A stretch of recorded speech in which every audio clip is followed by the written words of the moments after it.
전자상거래 히스토리를 이야기하기 전에 사실 여기 2007년도에 저희 오렌지색 포인트가 찍혀 있는데요. 저 포인트 마크는 제가 이제 몸담고 있는 포비즈 코리아가 스타트업을 한 그 해입니다. 그래서 의미가 있기 때문에 가운데 제가 점을 찍어 봤고요. 1994년 7월 달에 제프 베조스의 아마존 북스토어가 킥오프를 했습니다. 이제 저때 사실은 94년도 이전에도 EDI 서비스라든지 이러한 약간 전자상거래와 유사한 서비스는 분명히 존재를 하고 있었는데 영국 쪽에도 그렇고 미국 쪽에도 그렇고 실질적으로 이쪽의 업계에서 그 커머셜한 그 이커머스 플랫폼이라고 일컬어질 수 있는 시점은 94년도에 제프 베조스의 아마존 북스토어라고 저는 그렇게 생각을 하고 있고 또 많은 전문가분들도 그렇게 현재 생각을 하고 있습니다. 그래서 저는 94년도를 꼽았고요. 94년도가 되게 오래된 옛날 같긴 하지만 사실은 그렇게 오래되지 않았습니다.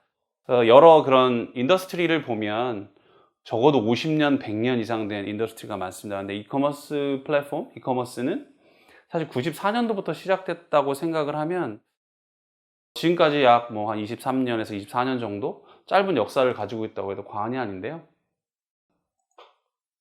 뭐 어떤 분들은 이제 미국에서 아마존이 워낙 이제 글로벌 커머스 1위 업체이기도 하고 유명하기 때문에 많이들 정보를 알고 계시겠지만 우리나라는 몇 년도에 처음 온라인 쇼핑몰이라는 게 생겨났을까에 대해서는 모르는 분들이 꽤 많습니다. 우리나라에서는 한국 최초의 인터넷 쇼핑몰은 1996년도 불과 미국의 그런 아마존 부스토어가 오픈되고 나서 2년 이내에 우리나라에도 빠르게 인터넷 쇼핑몰이 도입이 됐습니다. 인터파크가 그 해에 오픈을 했고요. 그해 같은 해에 같은 시점에 롯데 인터넷 백화점도 오픈을 했습니다. 그래서 인터파크와 어떻게 보면 롯데 인터넷 백화점 몰은 둘 다 어떻게 보면 같은 원조 같은 거라고 볼 수 있겠죠. 오히려 중국이 워낙 시장이 크다 보니까 중국에서 우리나라보다 중국이 더 먼저 시작하지 않았을까 이런 생각을 하는 분들도 계신데 실질적으로 워낙 알리바바가 유명하다 보니까 그런 생각 가지신 분들이 있습니다. 알리바바는 보시다시피 99년도입니다. 중국의 첫 번째 그 온라인 쇼핑몰과 두 번째 온라인 쇼핑몰은 지금 JD와 텐센트는 현재도 존재를 하고 있죠. 이렇게 중국 위쪽이 이제 글로벌이라고 보시면 되고 아래쪽이 이제 한국이라고 보시면 될 것 같습니다. 이런 시기에 이커머스는 시작이 됐습니다. 당시에 이제 이 경매 서비스를 필두로 해서 옥션이 생겨나면서 당시에 이제 디지털 카메라가 나오고 디지털 카메라로 집에 있던 중고 물품들을 찍어서 이렇게 올리던 기억이 나고요. 사실 이 시절에 저는 대학생 시절이었는데 그 당시에는 사실 이 온라인 구매라는 게 굉장히 낯설었고 그 대학생이었지만 사실은 믿겨지진 않았습니다. 왜냐하면 먼저 그 내가 돈을 보내면 계좌이체를 하면 물건을 얼마 후에 보내준다. 이게 정말 물건이 올까? 사기는 아닐까? 당시에는 정말 그런 생각들을 했던 것 같습니다. 뭐 시간이 많이 지난 현재에는 이쪽 업계에 저도 일을 하고 있기도 한 게 아이러니하기도 하지만 실제로 지금은 대부분의 제가 구매하는 물품의 적어도 8, 90%는 온라인에서 구매를 하고 있는 것 같습니다. 2000년으로 넘어오면서 대형 마켓플레이스 중심의 이런 플랫폼들 쪽에서 좀 더 소형으로 내려간 개인들이라든지 뭐 그 당시에는 많이 쓰던 용어는 아니었지만 스타트업들이 쓰는 플랫폼들이 생겨나기 시작합니다. 국내에는 대표적으로 여러분도 많이 하시는 메이크샵과 카페24. 카페24가 이제 국내에서 현재는 여러 가지 측면에서 이제 1위라고 일컬어지고 있는데 메이크샵이 먼저 오픈을 하긴 했습니다.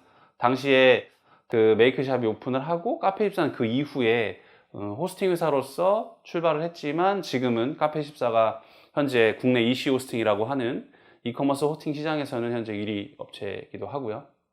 당시에 이제 G마켓이 생겨났죠. 그때 옥션과 G마켓은 이제 여기 보시다시피 이베이 코리아가 지금은 이제 작년도에 그 이마트에서 인수를 했죠. 이베이 코리아가 이제 이베이에 의해서 M&A 되면서 사실은 이제 토종이라고 하기는 이제 어려웠고요. 아이러니하게도 이베이 전 세계에 있는 이베이 그룹 중에서 당시에 2000년대 후반 2010년도 이 즈음에 가장 매출을 많이 내는 곳이 이제 한국의 이베이 코리아였습니다. 토종으로는 이제 이 SK에서 오픈한 11번가가 이제 오픈을 2008년도에 하게 됐고요. 이러면서 어떻게 보면 마켓플레이스의 이제 전성시대가 2008년도, 2010년도 넘어가면서 어떻게 보면 이쪽 시장에서 대다수를 차지하게 됩니다.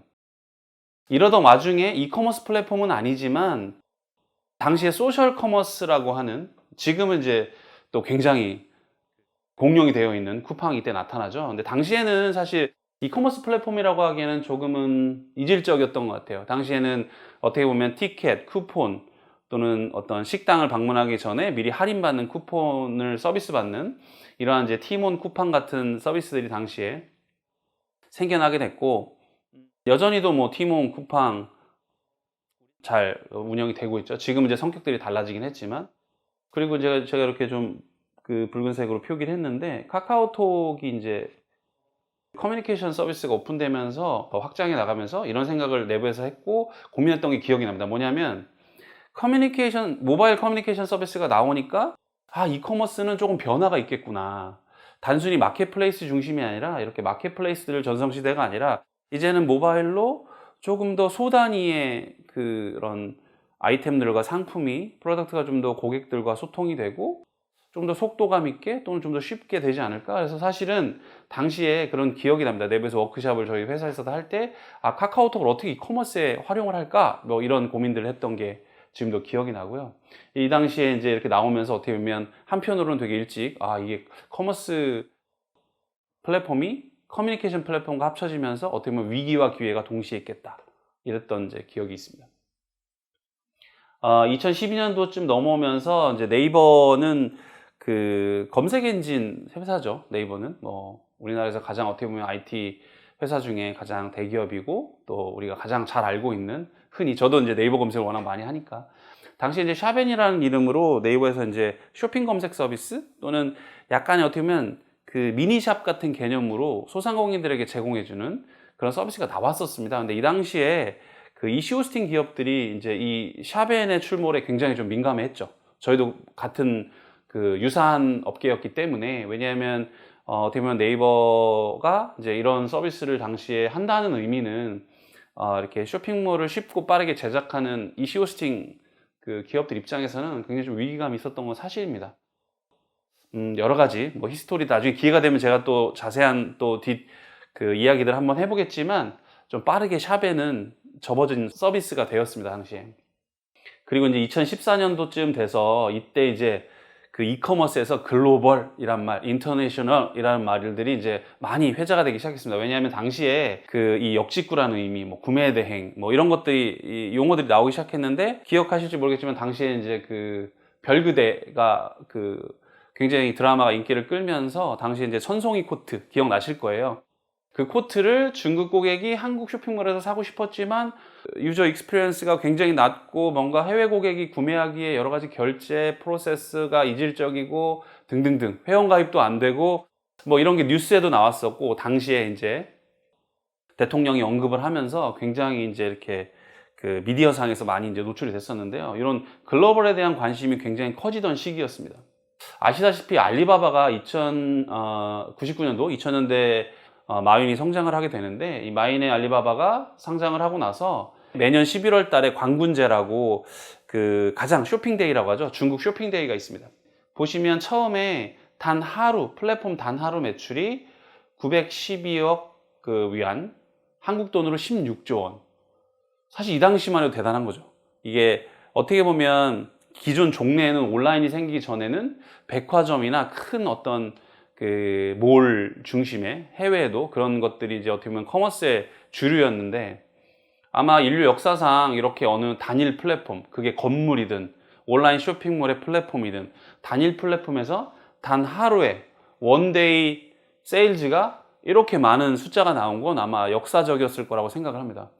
보시면 그 이후에 쭉 제가 추적을 하고 있는데 계속해서 성장을 합니다.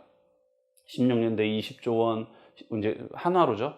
27년도에 28조 원, 45조 원, 이때 83조 원까지 갑니다. 20년도에. 작년도가 99, 작년도에 처음으로 주춤합니다. 근데 이제 주춤은 하지만, 성장률 주춤하지만 보시면 거의 100조 원에 가까운, 이거 단 하루 매출입니다. 하루.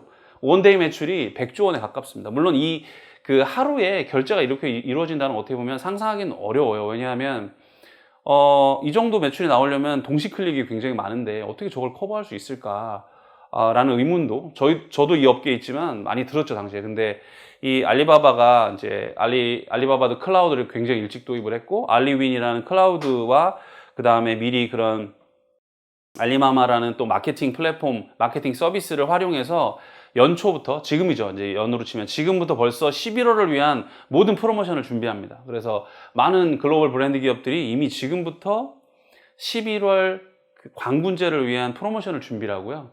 어떻게 보면 11월 달에 그날은 11월 11일 광군제는 클릭을 해서 장바구니에 담아놓은 걸 결제하는 날이라고 보시면 됩니다. 그래서 이게 어떤 당시에 뭐 그날 쇼핑을 하고 이런 게 아니라 이미 프로모션은 이미 진행이 되고 다 장바구니에 담아놨다 당일 결제하는 날 이렇게 보시면 되고요. 워낙 또 저렴한 좋은 상품들이 많이 나오기 때문에 점점 더 성장을 하고 있는 건 사실입니다. 알리바바는 그 이후에도 이제 중국 시장도 워낙 크지만 또 아시다시피 이런 동남아 시장도 굉장히 뭔가 잠재성이 있고 모두들 좀 진출하고 싶은 시장인 건 사실이죠. 최근에 코로나 때문에 글로벌이라든지 이러한 비즈니스들이 많이 멈춰 있긴 한데, 알리바바도 라자다, 이제 동남아시아 가장 큰 그 마켓플레이스죠. 라자다 플랫폼을 인수하기도 했고, 또 아마존은 이제 지금은 좀 잠잠하긴 한데 현재는 동남아의 그런 먼저 식료품 배달 서비스 같은 개념으로 동남아 진출도 이미 해 있는 상태입니다. 저희 어떻게 보면 국내 이커머스 플랫폼 업계에서 좀 대표적인 주자가 이제 말씀드린 것처럼 카페입사와 메이크샵인데요. 이 두 회사가 2017년도, 2019년도에 각각 상장을 하게 됩니다.